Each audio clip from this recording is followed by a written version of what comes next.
From the moment we're old enough to understand, we're taught one golden rule: be nice. It's society's blueprint for acceptance and belonging. But what if I said that trying to be nice all the time might actually be steering you in the wrong direction? What if, in your efforts to please others, you're sacrificing your own happiness and authenticity? Being nice might not be the key to fulfillment. It could be the very thing holding you back. In this video, we're about to unravel the truth behind this seemingly noble concept. Get ready to question what you know and start a journey towards real connections and self-discovery. Let's find a fresh take on kindness, one that's both empowering and enlightening. Hey there, welcome back to the channel. If you're new here, I'm Nidhi. I'm a corporate leader turned hypnotherapist and life coach. In my channel, I talk about everything related to personal and professional growth using both your conscious and subconscious mind to help you get to your next level. Okay, let's first understand where the need to be nice comes from. Back when we were primitive beings, living in caves and roaming in tribes, acceptance was crucial for survival. Rejection could mean isolation, and isolation could mean death.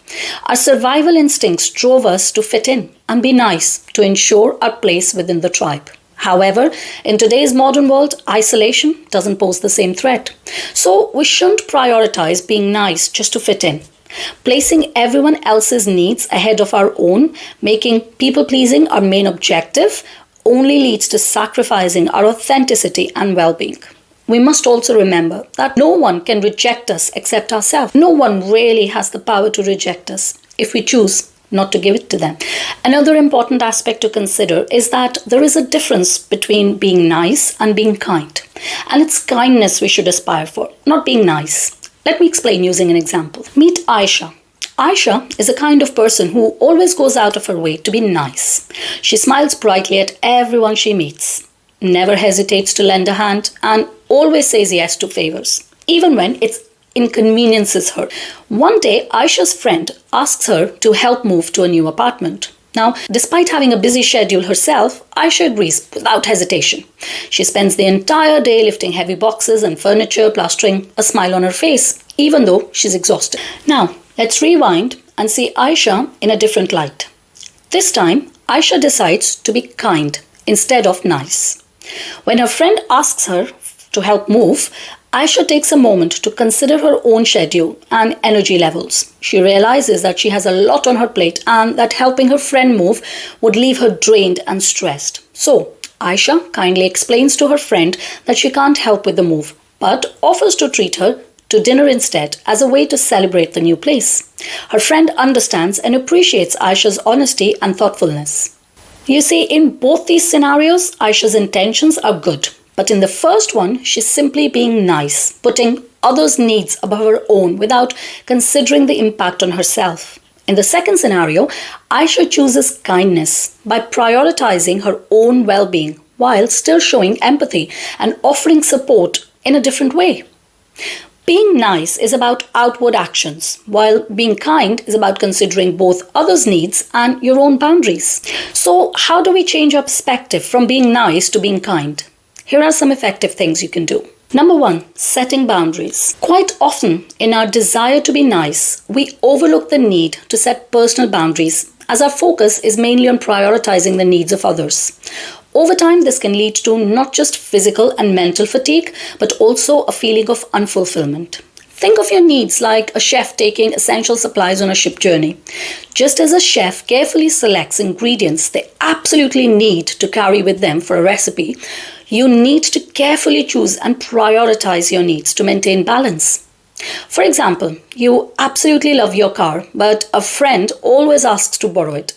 Being nice might make you say yes every time, even if it's inconvenient for you. But setting boundaries means being comfortable in saying no when you need to protect what you value the most.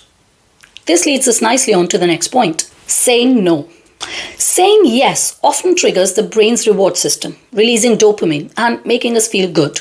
This positive reinforcement creates a pattern, and we find ourselves repeatedly saying yes even when it's not in our best interest. Imagine your time and energy as limited treasures in a chest. Saying no is like protecting these treasures, using them wisely for things that really matter to you.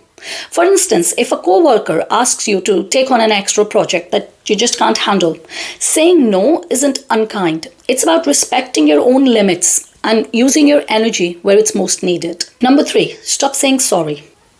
Research shows that over-apologizing can make you appear uncertain and insecure, hindering effective communication. This reliance on external validation creates a cycle that doesn't contribute to long-term well-being.